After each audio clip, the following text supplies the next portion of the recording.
여러분 안녕하셨습니까? 예, 4단계가 좀 길게 가네요. 우리가 속히 우리 성도님들 다 뵐 수 있게 되기를 간절히 소망합니다. 여러분 인생에서 결정적인 어떤 순간에 영향을 줬던 말이 있습니까?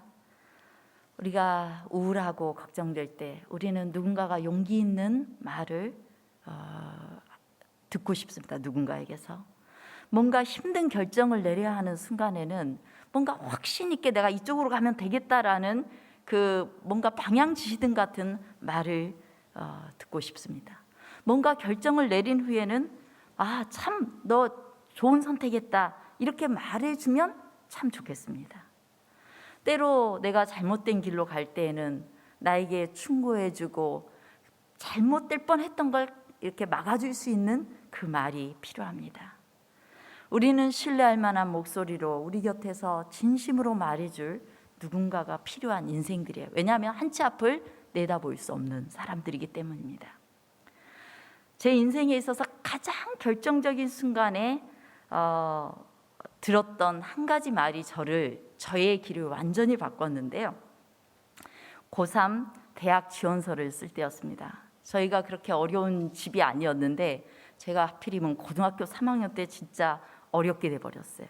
많은 빚이 생기게 되었어요. 그때 가정 형편으로 대학을 포기해야 될까?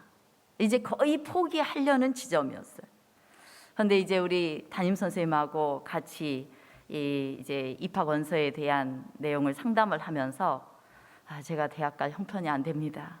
이렇게 망설이는데 또 선생님이랑 같이 막 이야기를 하다가 그러면 빨리 공부 끝나고 돈 벌 수 있도록 전문대 2년 과정으로 갈까요? 이렇게 하다가 제가 진짜로 원했던 유일한 다른 거 전혀 생각 않고 유일하게 원했던 과가 신학과였거든요. 전 평생 하나님의 일을 하고 싶어서 신학과에는 염두에 둔 적이 없어요. 그런데 다시 신학과를 쓸까? 이런 여러 망설임 끝에 우리 담임 선생님이 해보자라고 그랬어요. 해보자. 실은 그게 제가 제일 듣고 싶었던 말이었고 그래서 용기를 내서 그냥 원서를 썼습니다. 그것이 제 인생을 갈라놔서 오늘 목사로서 여러분을 만나고 이 자리에 이렇게 있게 된 것입니다. 이 시간 저는 귀 있는 자는 들을지어다라는 제목으로 하나님의 말씀을 대언하겠습니다. 먼저 계시록에 나타난 예수님은 말씀하시는 분이십니다. 계시록 1장 10절에 보면은 주님의 날에 요한이 계시를 보는데 큰 나팔 소리와 같은 큰 음성이 들렸다고 했어요. 이렇게 시작이 돼요. 주님의 날 안식일에 계시를 보는데 큰 음성을 들어요. 그런데 그 큰 음성은 말씀이죠. 요한복음 1장 1절에는 태초에 말씀이 계셨고 그 말씀이 하나님이신데 이 하나님이 예수님이신 거예요. 곧 예수님은 뭐예요? 말씀이라고 성경은 말해주고 있는 것입니다. 그런데 이 말씀이 또 무엇으로 묘사가 되는지 우리 히브리서 4장 12절과 계시록 2장 16절 읽어보겠습니다. 하나님의 말씀은 살아있고 활력이 있어 좌우의 날선 어떤 검보다도 예리하여 혼과 영과 및 관절과 골수를 찔러 쪼개기까지 하며 또 마음의 생각과 뜻을 판단하나니 내 입의 검으로 그들과 싸우리라. 예, 하나님의 말씀은 검으로 묘사되고 있습니다. 이 말씀은 이 검은 뭐 할 때 써요? 누군가를 공격할 때 쓰는 거예요. 그래서 말씀은 공격하는 무기가 됩니다. 그리고 검처럼 찔러 쪼개는 역할을 합니다. 이 말씀은 사람의 마음에 들어와서 우리 마음에 있는 모든 악과 사단이 우리 안에 집어넣은 모든 죄에 대한 것들을 찔러 쪼개고 그것을 사라지게 하는, 없애는, 물리치는 그런 역할을 하는 것입니다. 그래서 검으로 묘사되고 있어요. 이렇게 말씀과 예수님을 동일시하는 이 사상은 계시록에도 영락없이 묘사되고 있는데요. 계시록은 하나님의 말씀과 예수님을 하나의 존재처럼 묘사하고 있어요. 성경이 기록될 때 유대인들이 가장 좋아하는 그 문학적인 표현이 대꾸법이라고 있어요. 카이아즘이라고 해서 이렇게 서로 이렇게 대꾸적으로 묘사되고 있는데요. 먼저 계시록 1장 14절로 16절에 예수님의 모습이 등장합니다. 먼저 보겠습니다. 그의 머리와 털의 희기가 흰 양털 같고 눈 같으며 그의 눈은 불꽃 같고 그의 발은 풀무불에 단련한 빛난 주석 같고 그의 음성은 많은 물소리와 같으며 그의 오른손에 7별이 있고 그의 입에서 좌우에 날선 검이 나오고 그 얼굴은 해가 힘있게 비치는 것 같더라. 예, 지금 예수님의 머리, 얼굴, 눈, 발, 손, 검, 이게 입 이런 모습들이 다 묘사가 되어 있는데 지금 14절로 16절 요 짧은 구절 속에서도 교차대꾸법이 사용되고 있어요. 그래서 항상 A 맨 처음 부분과 끝 부분, 그 다음 부분과 그 다음 끝에서 두 번째 이런 식으로 해서 뭔가 연결이 돼요. 머리와 얼굴, 그리고 눈과 검, 그리고 발과 손 이런 예수님의 모습이 묘사되는데 이 교차대꾸법의 특성이 중앙으로 갈수록 말씀하고자 하는 걸 더 강조하고 있다는 거예요.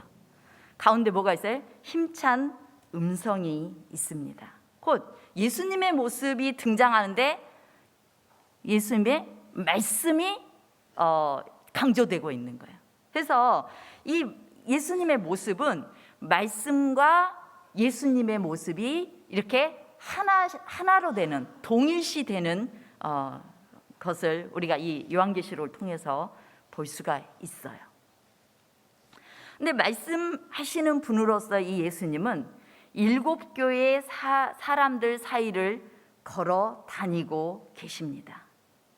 예수님께서는 경청하고 기도하고 믿고 무슨 일 때문인가 발부둥치고 뭔가 불안해하는 사람들 사이를 다니시면서 말씀하고 계셔요.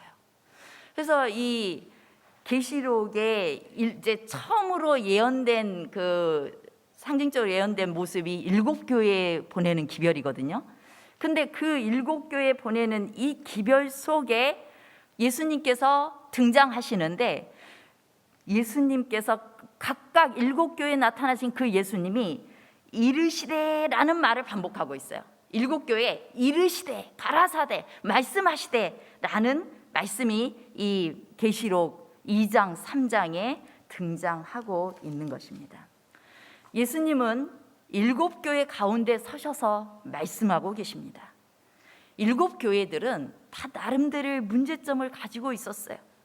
이 7교회는 원수의 공격을 받았고 고난이 있었고 두려움이 있었고 뭔가 큰 손실에 직면해 있었고 그로 인하여서 낙심하기도 하고 무너져 내리기도 한 상태였습니다.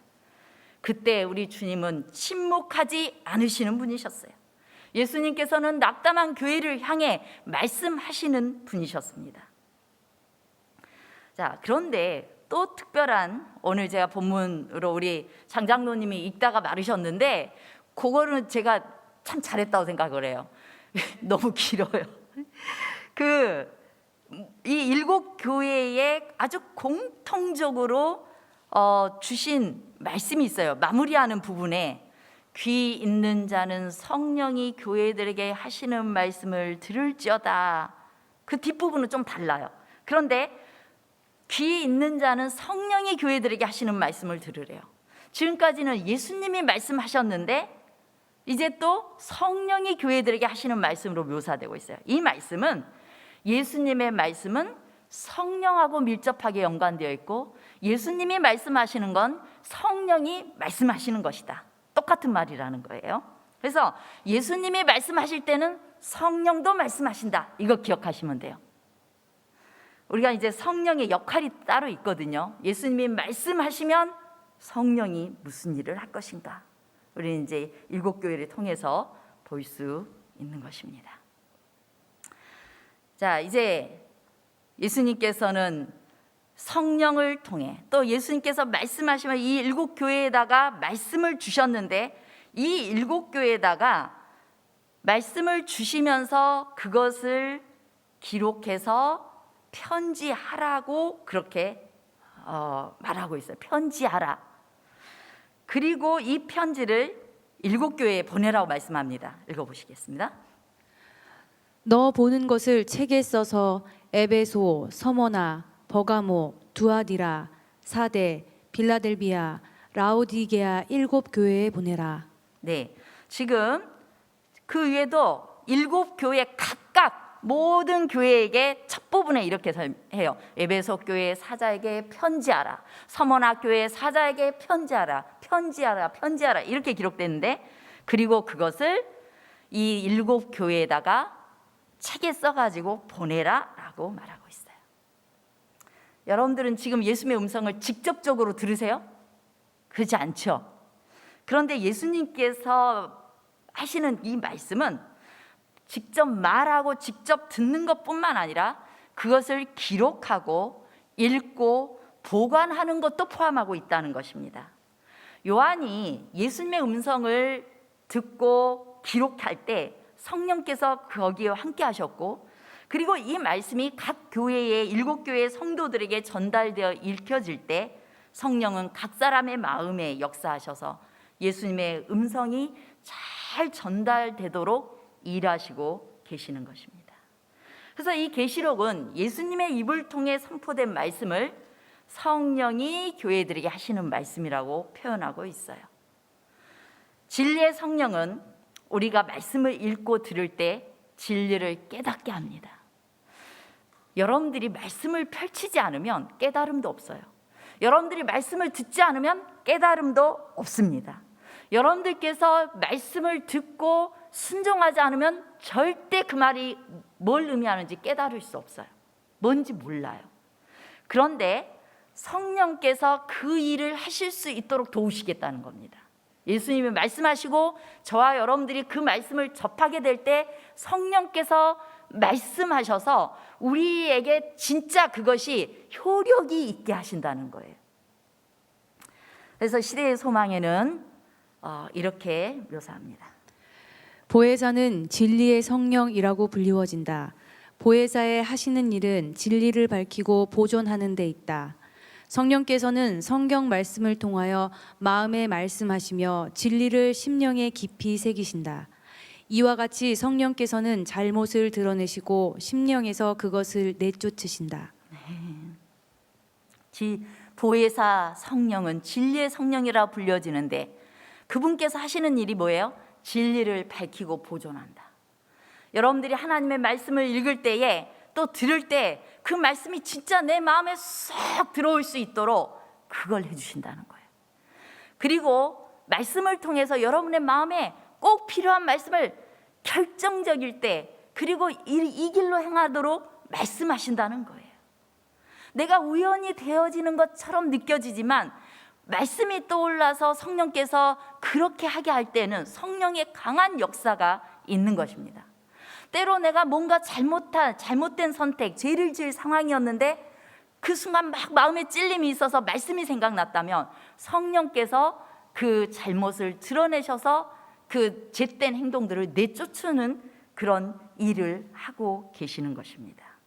그런데 아무리 지혜 있고 학식 있는 사람이라 할지라도 성령이 깨닫게 하지 않으면 그 말씀의 의미를 몰라요. 진짜로.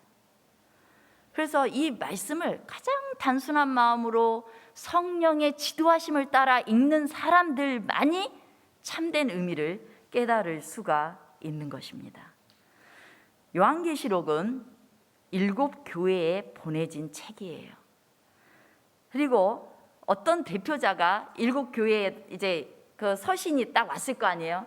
그러면 그 옛날에는 인쇄술도 발달되지 않았기 때문에 그 책 한 권이 굉장히 소중했을 거예요.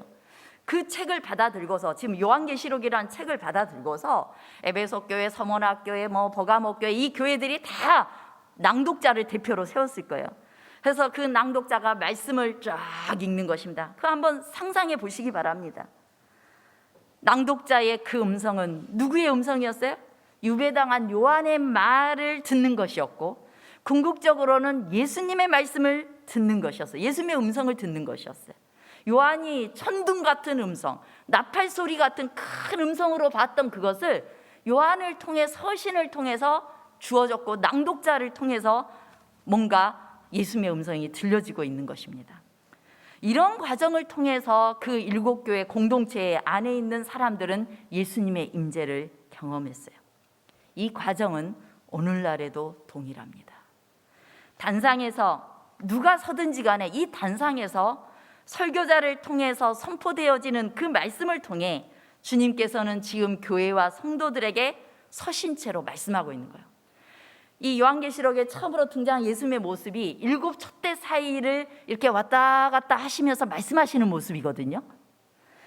바로 지금 하나님께서 말씀을 대언하는 이 소리를 나팔 소리처럼 외치시면서 여러분의 마음 사이를 왔다 갔다 지금 거니시고 계시는 거예요. 여러분에게 지금 말씀하고 있는 것입니다. 성령께서 여러분에게 반드시 필요한 말씀을 하고 계시는 것입니다. 이제 7교회는 각각 상황이 다 달랐어요. 특별한 상황과 특성을 가지고 있는데요. 이 요한계시록 기록된 7교회는 각 시대의 교회의 모습을 보여주고 있는 것입니다. 그래서 우리가 이제 역사적으로 제가 한꺼번에 계시록 2장과 3장에 있는 7교회의 모습을 이렇게 한꺼번에 정리를 하자면 7교회는 3가지 측면에서 적용을 해야 돼요. 첫 번째는 그 당시에 실제적으로 있었던 7교회의 상황입니다. 실제로 그 교회들한테 보낸 편지예요.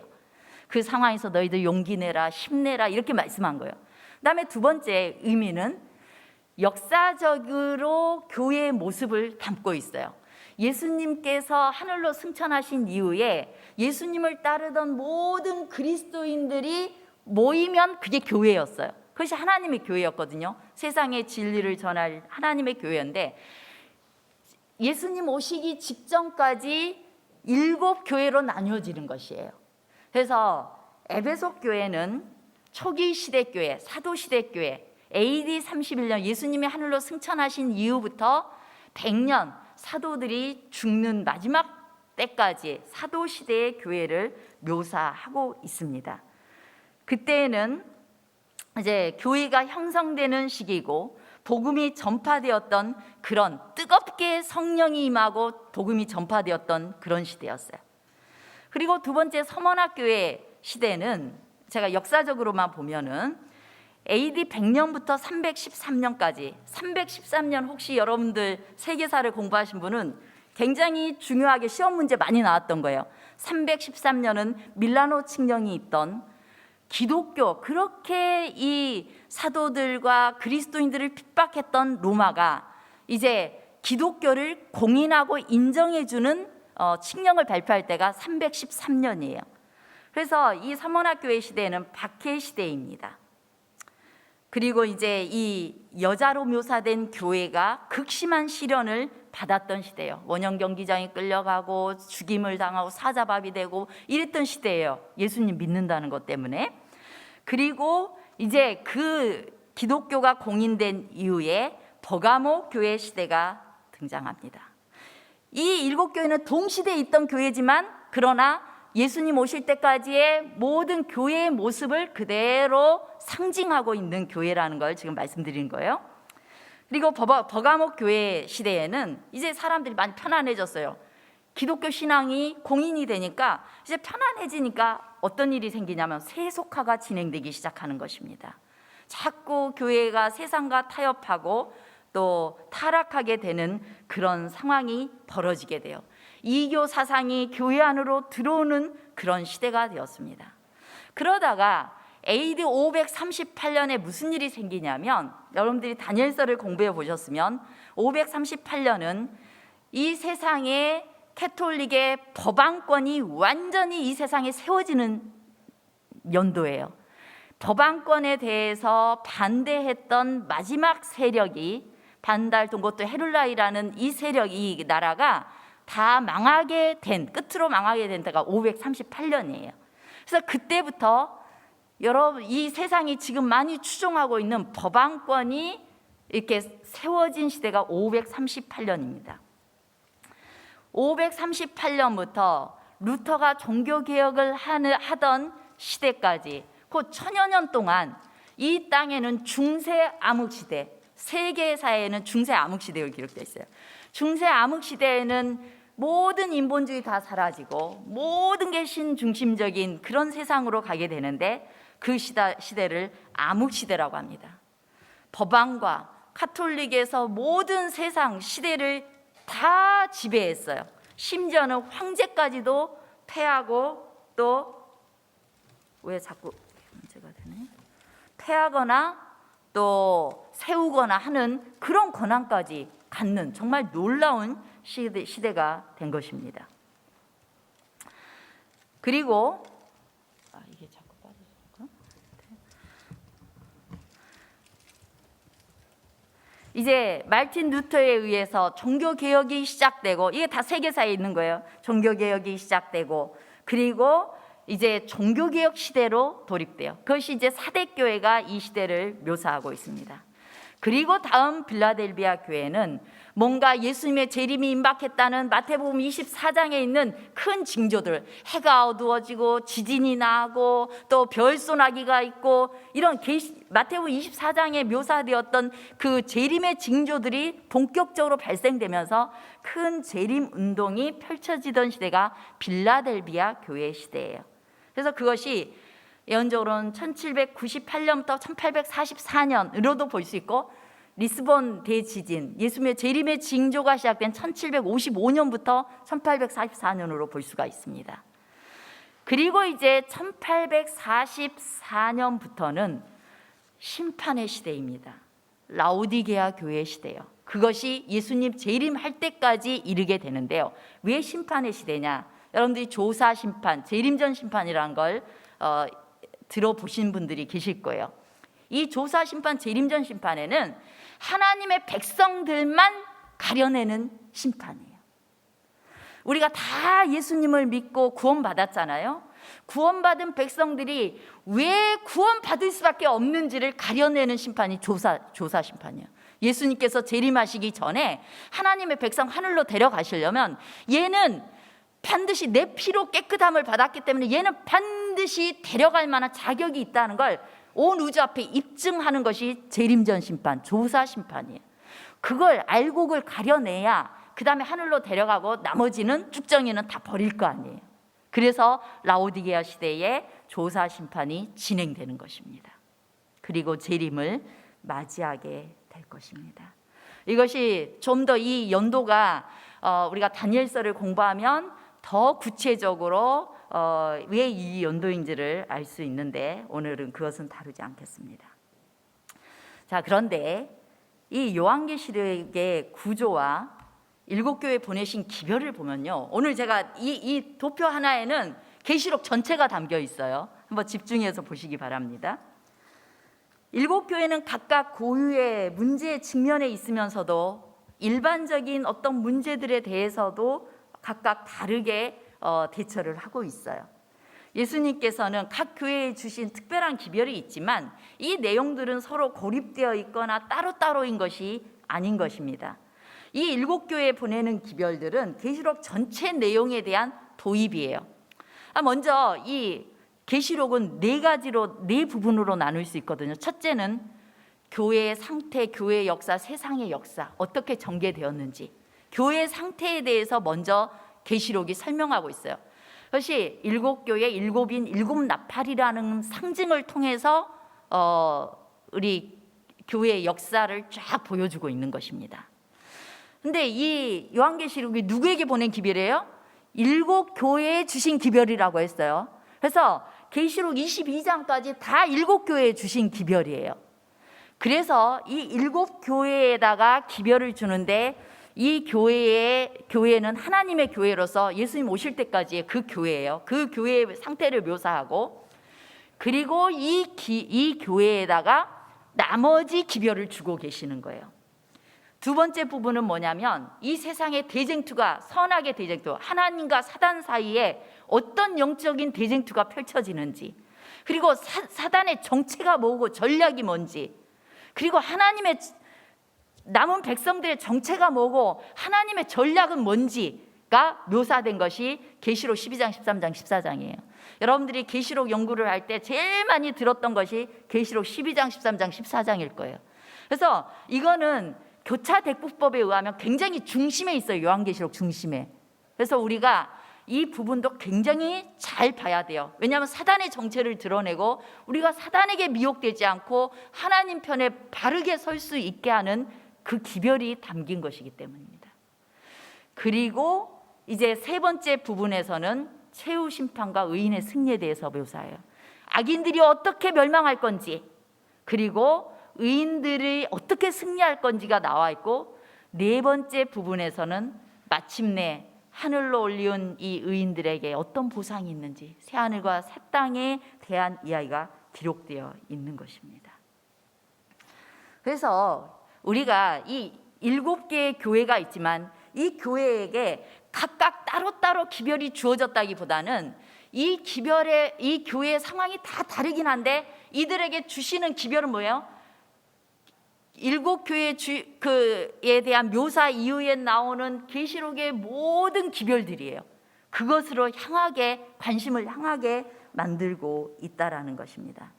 그래서 계시록의 이 메시지는, 그리고 7교회에게 주신 메시지는 로마의 공격과 압제, 사단이 어떻게 로마를 통해서, 교황 로마, 이교 로마를 통해서 공격하고 압제할 것인지, 선악의 대쟁투가 어떻게 진행될 것인지, 하나님의 자녀, 하나님의 백성들과 이 피조물, 지구를 위한 하나님의 목적이 무엇인지, 그리고 어린 양에 관한 그 우리의 믿음과 그에 합당한 삶의 태도가 무엇인지, 이것들을 이제 우리가 봐야 되는 것입니다. 이제 7교회에 주시는 이 말씀을 예수님께서 주실 때 참 재미있게도 예수님의 모습이 다 달라요. 에베소 교회에는 오른손에 있는 7뼈를 붙잡고 7 근초대 사이를 거니시는 예수님으로 등장해요. 서머나 교회에서는 처음이요 마지막이요 죽었다가 살아나신 이로 등장해요. 버가목 교회는 좌우에 날성검을 가지신 이로 등장합니다. 왜 이런 식으로 등장하고 계실까요? 자, 여러분, 내가 지금 너무 슬픔 중에 있어요. 그럼 예수님 우리에게 어떤 모습으로 다가오세요? 나를 토닥토닥 이렇게 두드리시는 아버지의 모습으로 오실 거예요. 어머니의 모습으로 오실 거예요. 그런데 내가 지금 막 두려워 떨고 있어요. 그럴 때 예수님이 어떤 모습으로 오시겠어요? 두려워 마. 칼을 영적으로 검을 찬 내가 있잖아. 너 내 뒤에 숨어. 딱 장군의 모습으로 우리에게 등장하실 거예요. 이게 바로 각각 예수님의 모습이 7교회의 다른 모습으로 임하신 이유는 그 교회에 딱 맞는 모습, 용기를 주는 모습으로 예수님이 등장하고 계시기 때문인 것입니다. 자, 에베소 교회, 우리 한번 오늘은 성경 본문 좀 그냥 읽어보겠습니다. 간단하게 설명을 하겠지만은 그렇게 한번 보겠습니다. 에베소 교회에 관한 묘사입니다. 에베소 교회의 사자에게 편지하라. 오른손에 있는 7뼈를 붙잡고 7 금 촛대 사이를 거니시는 이가 이르시되, 내가 내 행위와 수고와 내 인내를 알고 또 악한 자들을 용납하지 아니한 것과 자칭 사도라 하되 아닌 자들을 시험하여 그의 거짓된 것을 내가 드러낸 것과 또 내가 참고 내 이름을 위하여 견디고 게으르지 아니한 것을 아노라. 그러나 너를 책망할 것이 있나니 너의 처음 사랑을 버렸느니라. 그러므로 어디서 떨어졌는지를 생각하고 회개하여 처음 행위를 가지라. 만일 회개하지 아니하면 내가 내게 가서 내 촛대를 그 자리에서 옮기리라. 오직 내게 이것이 있으니 내가 니골라 당의 행위를 미워하는도다. 나도 이것을 미워하노라. 귀 있는 자는 성령이 교회들에게 하시는 말씀을 들을지어다.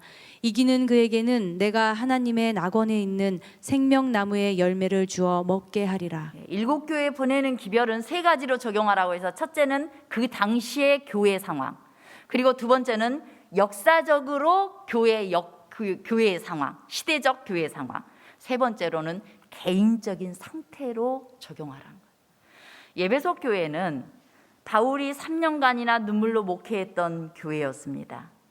하나님을 순수하게 사랑하고 헌신했고 주변에 아시아의 7교회를 세우는 모교회가 되었어요. 오순절 성령의 불던 사도시대를 묘사하는 뜨거운 교회였습니다. 그런데 이들에게 문제가 있었는데 첫사랑을 버린 거예요. 그래서 에베소 교회에 주신 기별은 첫사랑을 회복하라는 것입니다. 처음 사랑을 회복하라. 이것을 우리 개인에게 적용할 때에는 우리의 믿음의 상태를 살펴봐야 되는 것입니다. 여러분들께서 맨 처음 하나님을 만나고 예수님을 만났을 때 여러분의 심정은 어떠셨습니까? 그리고 지금 여러분의 믿음의 상태는 어떻습니까? 에베소 교인들은 점점 식어지는 사랑과 믿음으로 인해서 괴로워했습니다. 우리도 그러지 않습니까? 이렇게 살면 안 되는데, 내가 옛날 맨 처음에 신앙을 받아들일 때는 얼마나 뜨거웠는데, 이렇게 하면서 회복하기를 원하지만, 그러나 이 사랑이 뜨뜻미지근하게 열정이 없는 상태가 되고 있지는 않습니까? 우리 주님께서는 우리에게 과거의 향수에 적기보다는 회개하여 처음 행위를 회복하기를 원하십니다. 우리의 첫사랑의 뜨거움이 회복될 수 있도록 우리 기도해야 됩니다.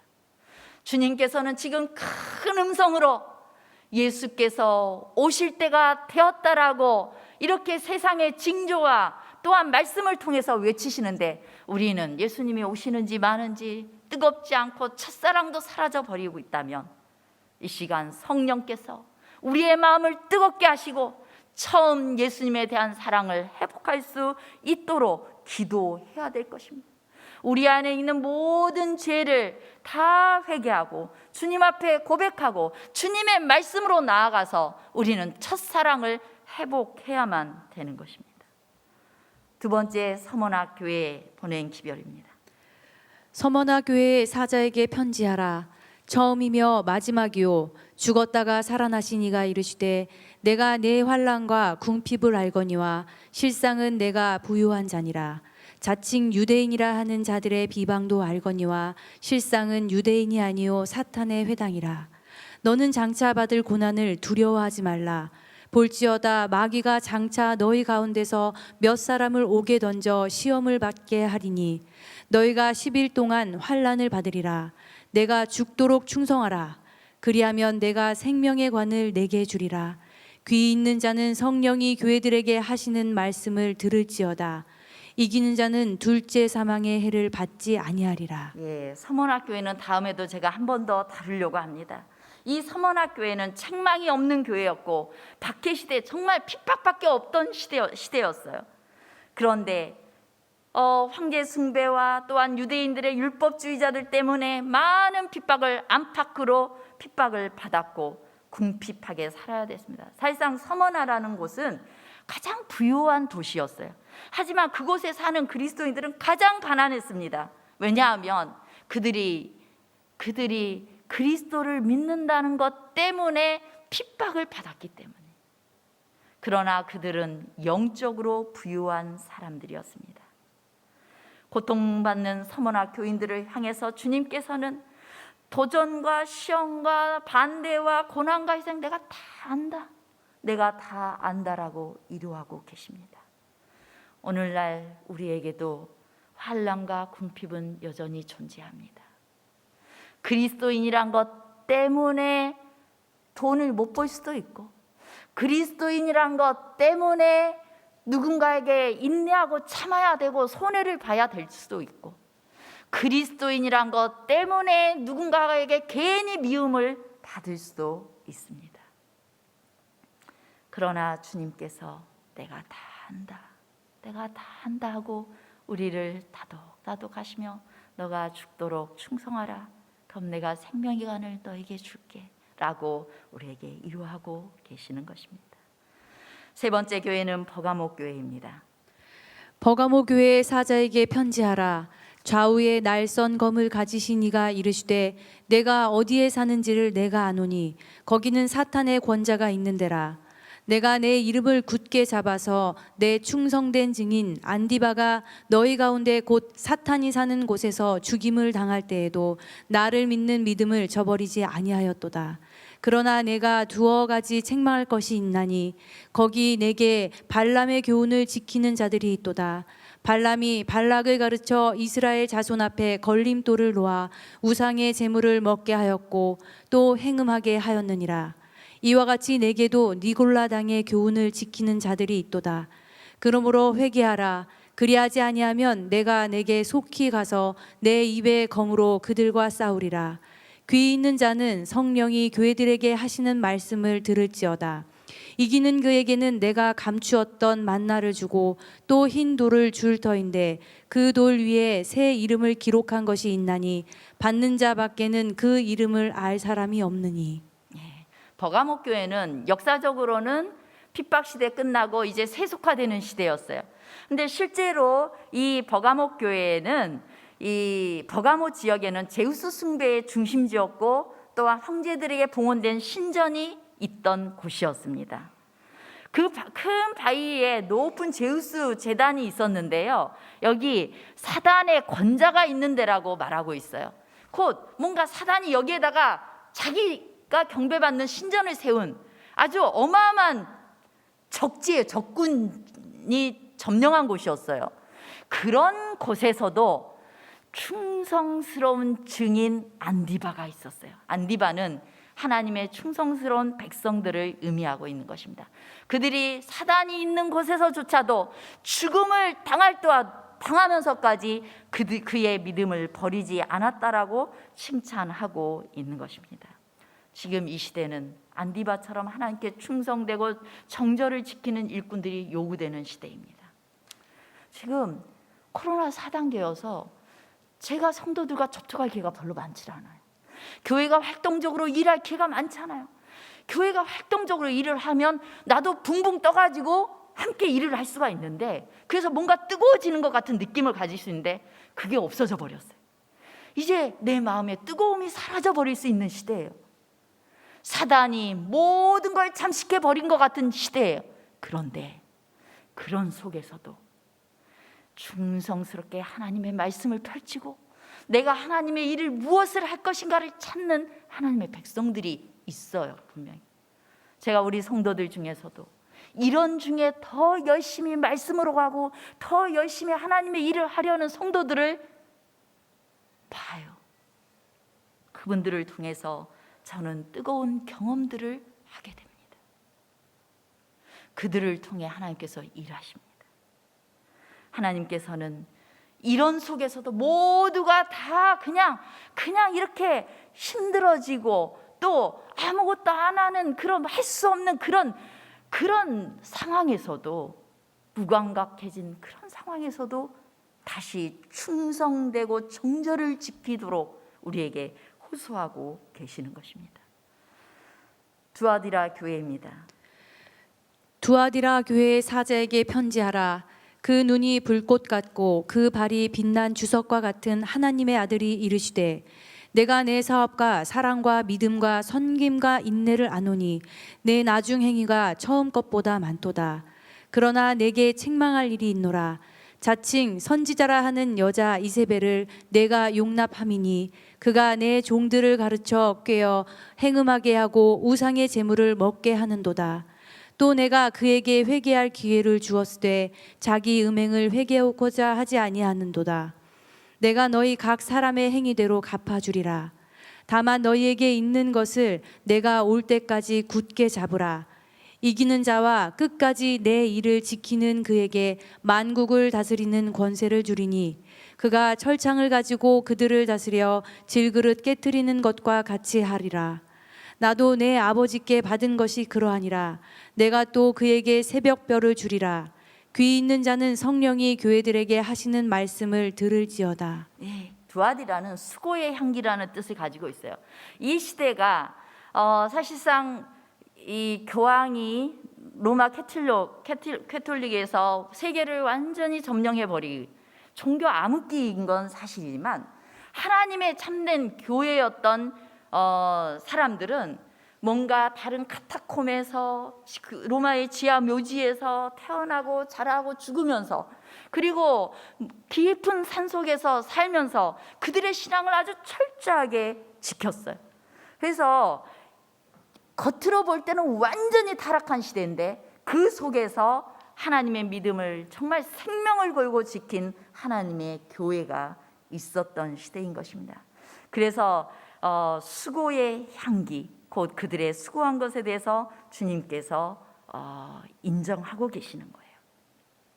그러나 그 시대는 성도들의 삶 속에서 아주 빠르게 세속화가 진행된 시기였습니다. 여기에 이세벨이라는 여자가 등장하는데, 이세벨은 그 이교신을 가지고 이스라엘에 들어왔던 사람이에요. 곧 이 교회하고 이교의 이 우상을 숭배하던 거 완전 짬뽕 시켜놔 버렸어요.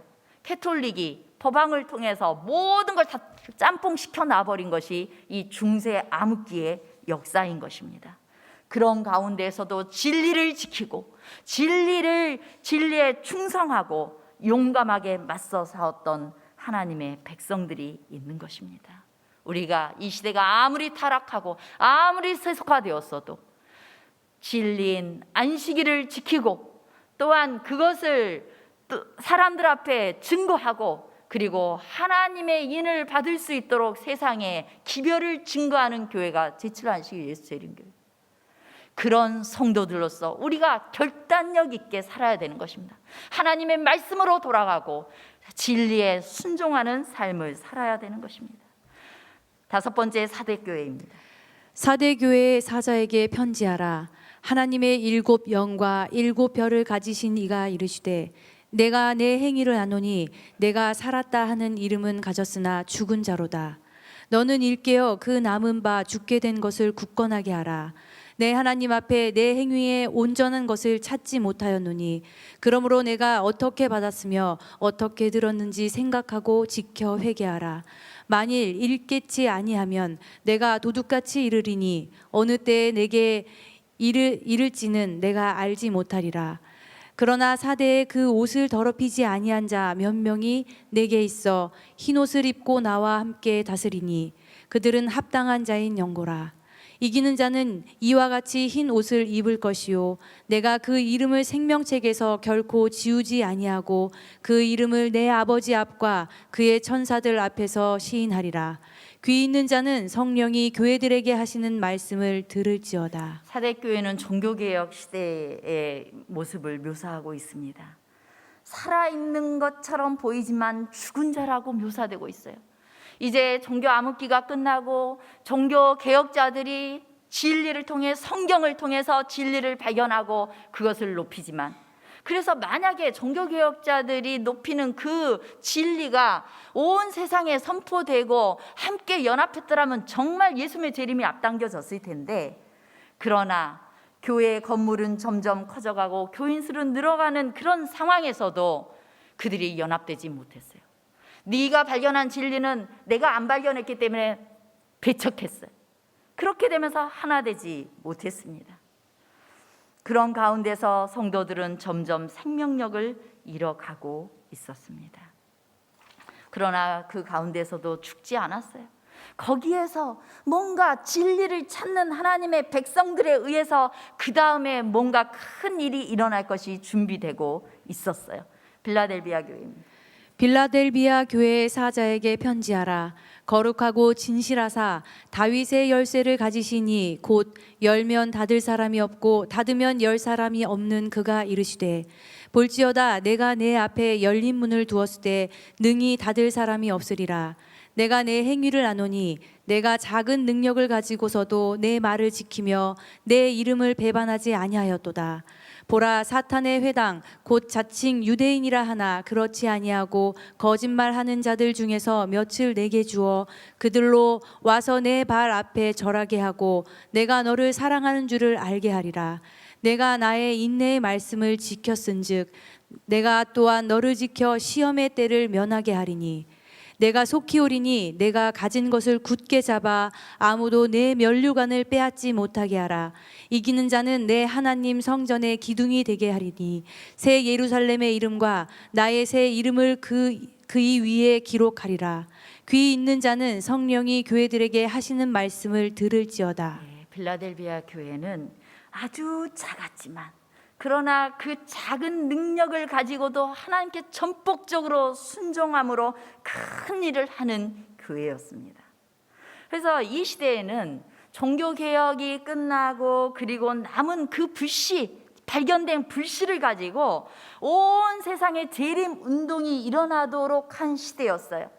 영국의 윌리엄 캐리를 선두로 해서 개신교의 선교 본부가 세워지고 외방 선교가 이루어지고 1840년에는 리빙스턴이 아프리카 선교를 하기 시작했습니다.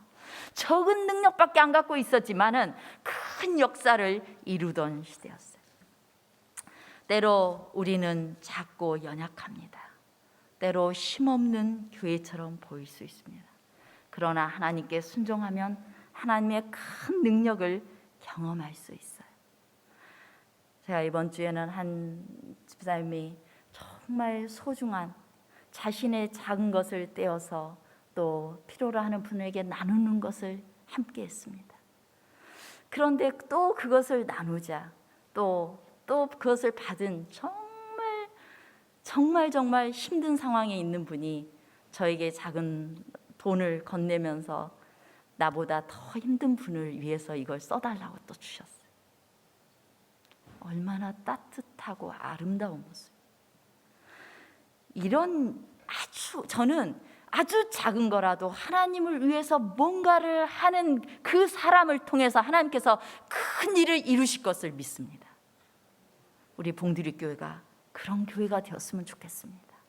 대대적으로 크게 사업을 할 수는 없지만 개개인이 작은 능력을 가지고 하나님께 완전히 내어놓는, 그래서 하나님께 순종함으로 큰 역사가 우리 성도들이 사는 곳곳에서 일어나게 되기를 간절히 바라겠습니다.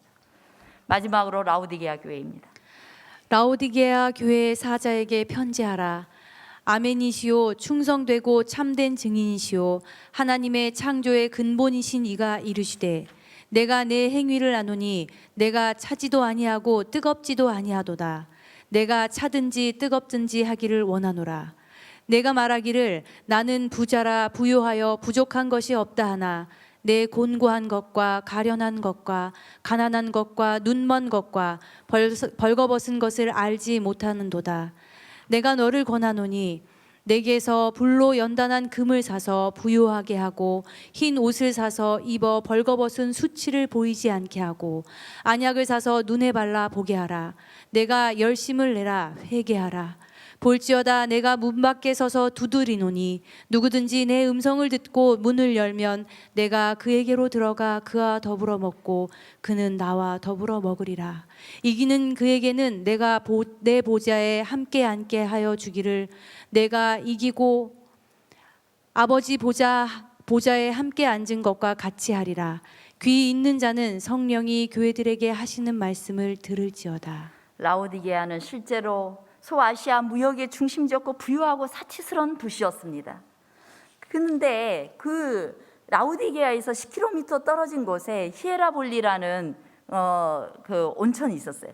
히에라볼리에 온천이 있었는데 그 물을 통해서 이 수로가 있었고 물을 공급받았는데 그 물이 흐르면 라오디게아에 와서는 실제로 미지근한 물이 된 것입니다. 그래서 그게 목욕하기에는 좋은데 그걸 마시면 구토가 나는 거예요. 그런 지역이었습니다. 부유한, 이제 이것은 마지막 시대, 예수님 재림 직전의 교회의 모습을 우리에게 말해주고 있어요. 마지막 교회의 모습은 정말 부유합니다. 오늘날 사람들이 교회를 싫어하는 이유가 뭐예요? 교회가 부자예요. 자기 뱃속만 챙긴다는 것입니다. 너무너무 싫어해요, 사람들이. 그런데 교회에 다니는 많은 성도들의 모습이 뜨겁지도 않고 차지도 않고, 그렇다고 큰 배교를 한 건 아니면서 교회 슬슬 다니면서 그냥 그렇게 사는 거예요. 그리스도인 듯 그리스도인이 아닌 듯 그렇게 살아가는 거예요. 그런 속에서도 주님께서는 우리에게 희망을 보십니다. 너희들 불로 연단한 금 사고 흰옷을 사서 입고 안약을 사서 예수님에게서 사서 바르라는 거예요. 너희들 치유함 받고 그리스도께 돌아가라는 것입니다. 주님께서는 우리에게 성령이 교회들에게 하시는 말씀을 들을지어다. 들으라고 말씀하십니다. 제가 오늘 시간이 갔지만 마무리하는 갖겠습니다. 이 귀에는요 세 부분이 있어요. 외이, 중이, 내이가 있습니다. 중이는 이 중간 부분에 서로 연결된 세 개의 뼈로 구성이 되어 있어요. 그래서 외부에서 소리가 딱 들어오면은 고막에서 내이로 전달해 주는 것이 바로 중이에요. 갑자기 큰 소리가 나면은 근육들은 즉시로 이 세 개의 뼈를 딱 잡아서 팽창하게 만들어서 내이에다가 도달하게 될 음향 에너지를 한 100배 정도 감소시킨다는 거예요. 그래야 이 내이가 보존이 되는 거예요. 그래서 그걸 청각 반사라고 합니다. 이 청각 반사의 목적은 귀를 보호하는 데 있습니다. 근데 우리가 때로는 우리 다 귀 갖고 있잖아요. 귀가 있지만은 때로는 딱딱하고 불편한 말, 듣기 싫은 말은 잘 안 들을 때가 있어요. 그래서 우리 남편한테 한 번씩 뭐라고 하는데, 남편이 뭔가 자기 보고 싶은 거 막 이런 거 막 집중해서 보다 보면 제 옆에서 난 진지하게 이야기하는데 한 개도 안 듣는 거예요. 그리고 내가 뭔 말했어 하면은 모르는 거예요. 그럼 열받아가지고 말을 더 안 해요. 자기가 보고 싶은 거, 듣고 싶은 것만 들을 때 그걸 막아버리는 것입니다. 그런 필터가 있는 것 같아요. 계시록 2장 3장의 7교회에 보내는 기별은 우리 모든 교회 그리고 각 개인에게 주신 기별들입니다.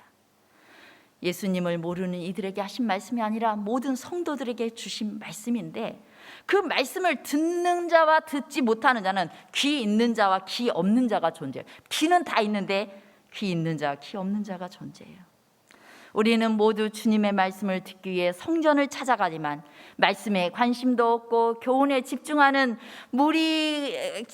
못하는 사람도 있고, 말씀에 관심이 많아서 눈 반짝반짝하면서 그 말씀이 나에게 적용하기 위해서 들으려고 하는 사람이 있습니다. 듣고자 하는 자에게 성령께서 교회를 향해, 개개인을 향해 큰 소리로, 큰 음성으로 말씀하십니다. 그래도 못 듣는 사람이 있어요. 여러분은 귀 있는 사람입니까? 귀 없는 사람입니까? 성령의 음성에 관심이 있습니까? 아니면 자기 만족과 자기 쾌락에만 관심이 있습니까? 예수님은 마지막 때까지 알곡과 가라지가 교회 안에 그대로 함께 공존할 거라고 말합니다. 이 둘을 나누는 기준은 듣는 귀입니다. 성령께서 우리 개개인에 대해서 우리의 죄를 드러내시거나, 또한 의에 대해서 말씀하시거나 심판에 대해서 말씀하실 때 귀가 잘 열려있는 사람, 하늘의 귀가 잘 열려있는 사람들은 알곡이 될 것입니다. 예수님의 모습으로 변화되게 될 거예요. 그렇지 않은 사람은 가라지로서 버려지게 될 것입니다. 교회는 사람들이 일부러 모여서 귀를 열어서 하나님의 말씀의 소리를 정확하게 믿음으로 듣는 장소가 교회예요. 그래서 여러분 집에서 영상으로 예배 드려보지만 집중이 좀 덜 되잖아요. 교회에 와서 집중해서 하나님의 음성을 듣는 장소예요. 마지막 교회 증언 5권에 있는 말씀 읽겠습니다. 요한계시록의 위대한 진리들은 주에 깊이 연구되어야 한다. 성경 연구와 예수님과의 매일의 교통을 통하여 우리는 개인의 책임에 대하여 분명하고 잘 정의된 견해와 시련과 시험의 날에 설 수 있는 능력을 얻을 수 있다.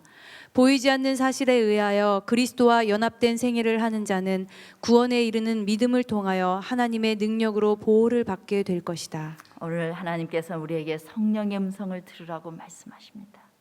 혹시 이 시간 성령께서 우리 안에 버려야 될 죄가 생각나게 하셨다면 즉시로 그 음성에 순종하시기 바랍니다. 너무나 분명한 말씀임에도 불구하고 인간의 이기적인 이유와 핑계로 순종하기를 주저하고 살았다면 지금 성령이 하시는 음성을 듣고 순종하시기 바랍니다. 혹 우리 중에 하나님과 자기만이 아는 은밀한 죄를 가진 채 살아가는 분이 계시다면 회개하라고 촉구하시는 성령의 음성에 순종하셔서 죄에 대해서 고백하시고 회개하시기 바랍니다.